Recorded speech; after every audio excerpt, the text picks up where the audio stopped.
Hey, before this video begins, I would like to give a little disclaimer.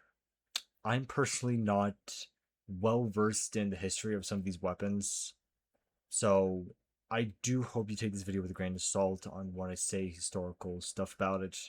Kind of just like a little history of it. I personally don't remember all historical facts about it, and I do apologize. This video was kind of made at the top of my head, so it's going to be a little rushed. Now, I guess back onto the show. I just want to make this disclaimer real fast. Guns, guns, guns. Love or hate them, or make a Facebook group on hating them, I guess. You can't deny the historical, cultural, and phenomenon these have been to the greater world and our history. And I feel like some weapons for me personally have made a impact in a way that I've never understood.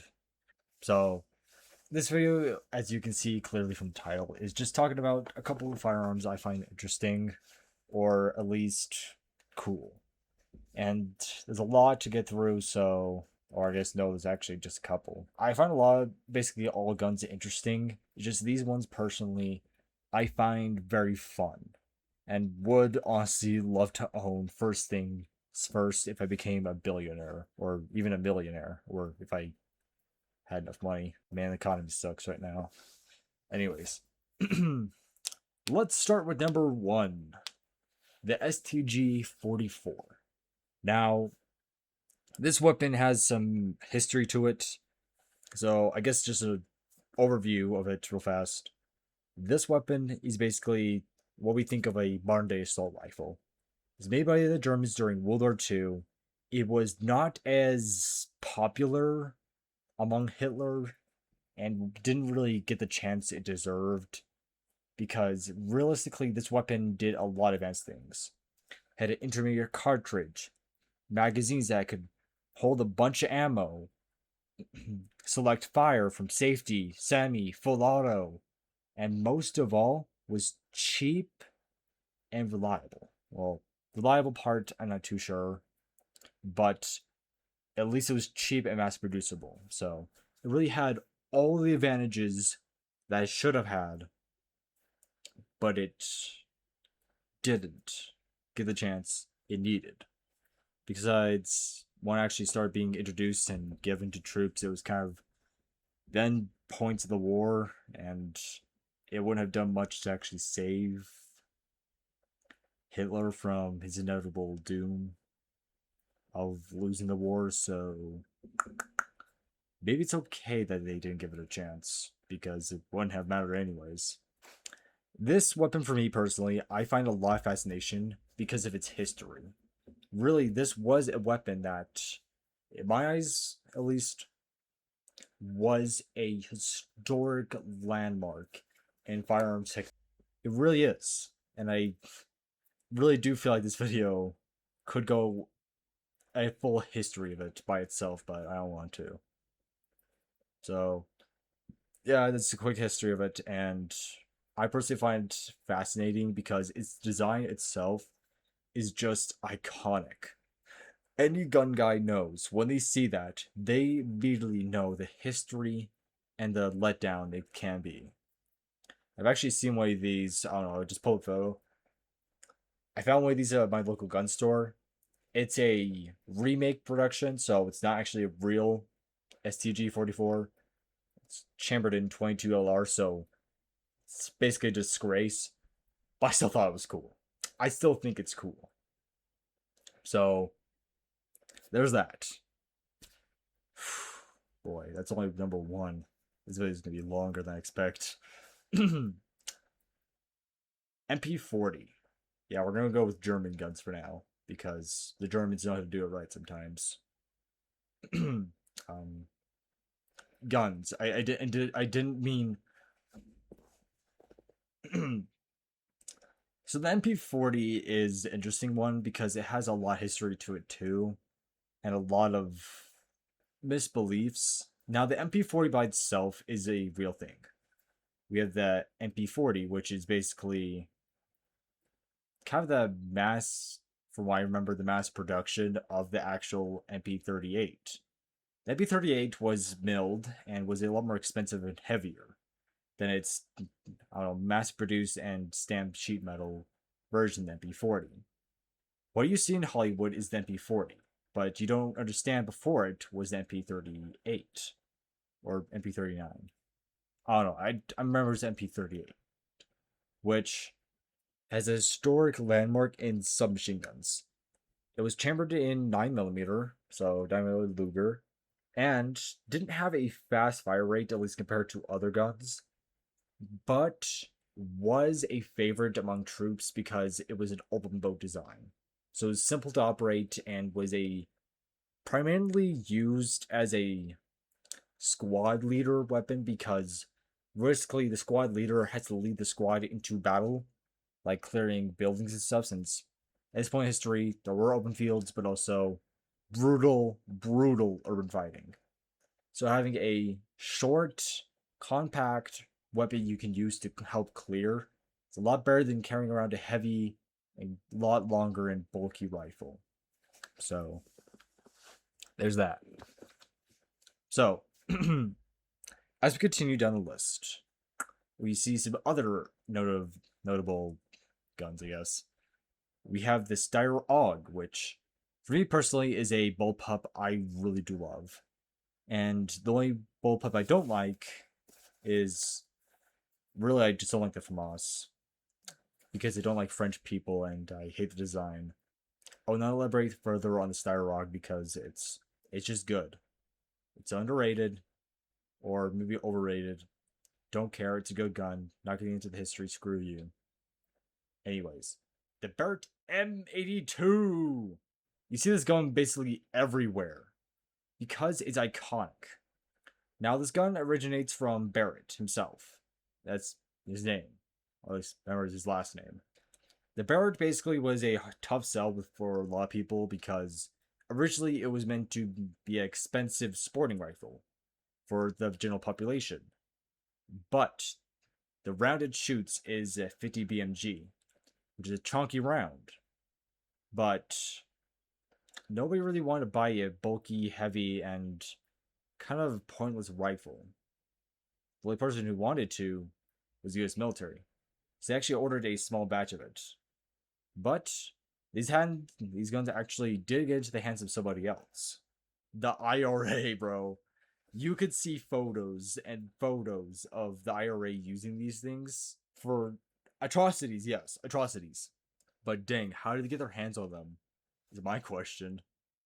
Maybe I'll have to get into that. Alright, so we're going to move on from those.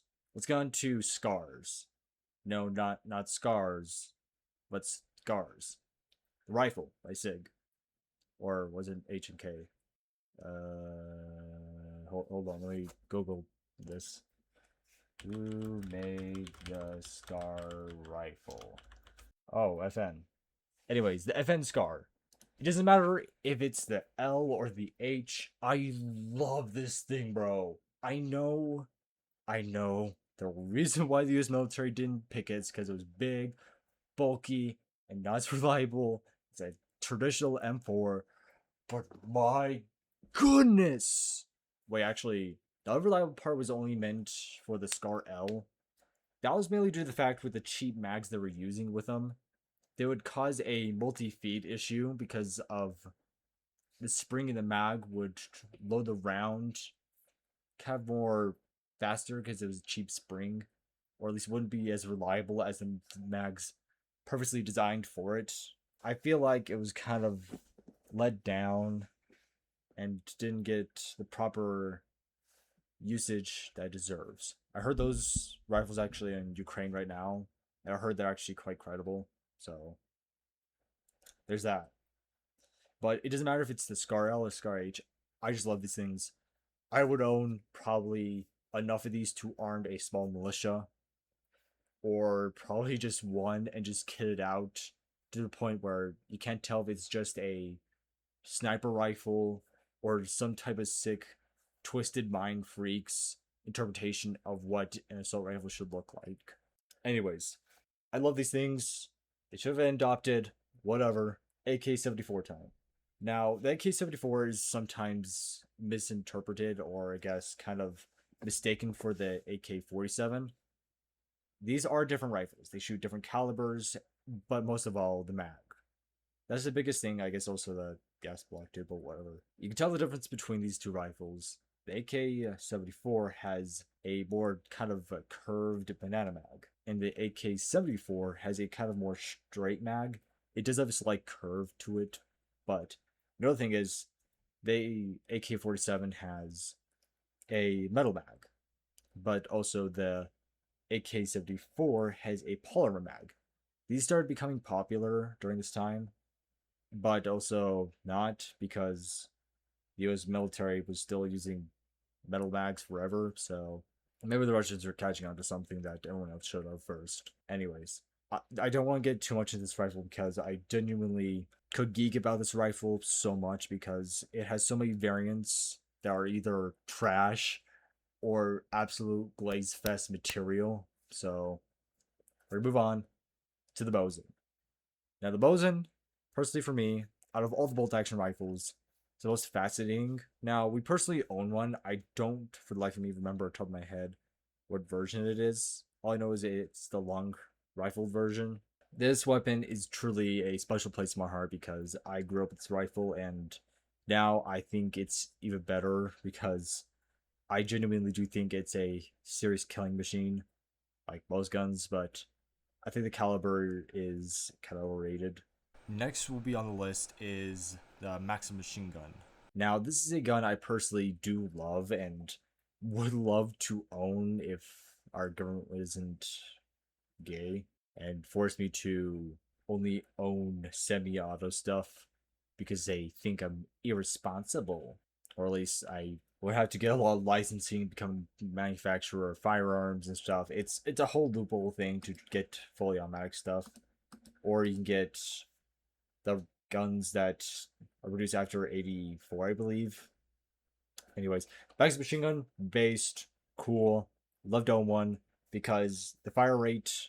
I know there's faster guns that fire at a higher rate, but the system of it basically uses the recoil of the actual bullet itself to not only pull it out of the chamber, loop back down in kind of a back motion, slide down, sort of, kind of sloop under, extract it into a point at the front, then not only go back up to the top, extract the bullet from the belt, but put it into the chamber and then fire it.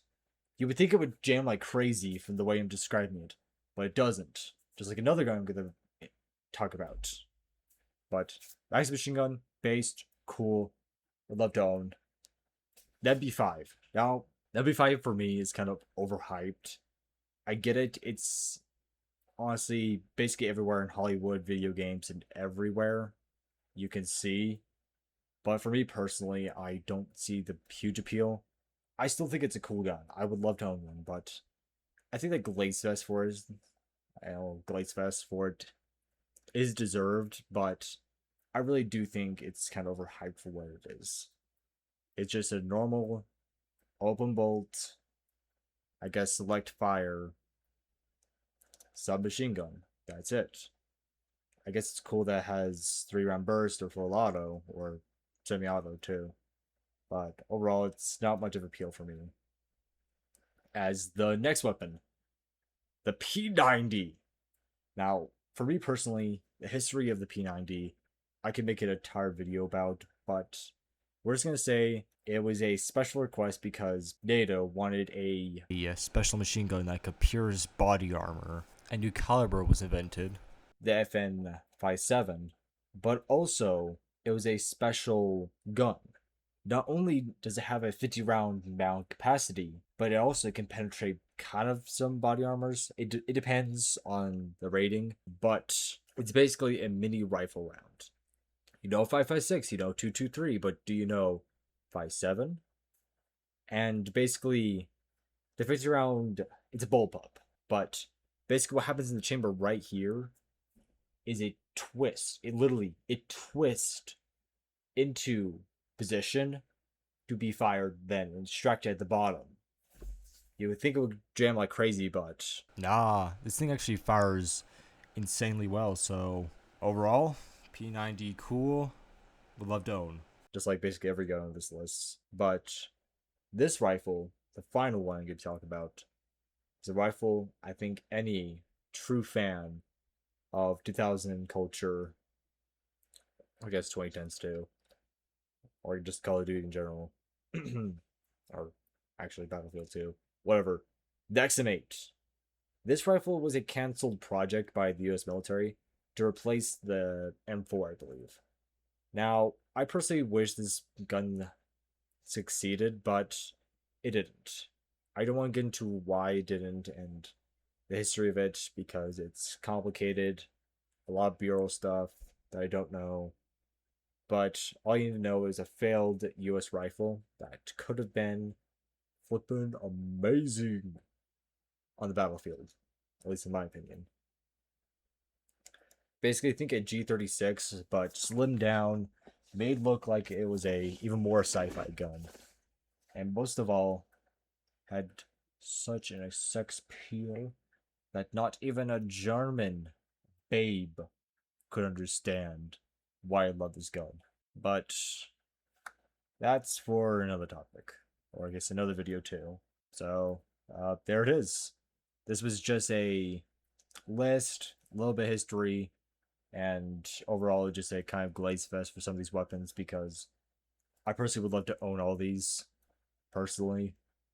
So I guess catch on the flip side. And if you have any critiques of how I can make this video better, the algorithm and stuff, go ahead. And if you think I got anything wrong about the history or about the guns itself, leave a comment. It would help engagement, and most of all, it would help me kind of learn more about these firearms because personally for me, I'm not as knowledgeable as others are, so it would be fun to learn. So yeah, hope you guys have a good day and a good night to whoever's watching this at night and or whoever's watching this during the day. So peace. Hey, just real quick before the video ends, I would like to thank you for watching, and I really do hope you guys have a blessed day, and hopefully you found this video at least somewhat interesting and at least a little fun to watch. I will further improve my editing skills as I continue making these videos, but I just want to thank you for watching, and yeah, that was it. See ya.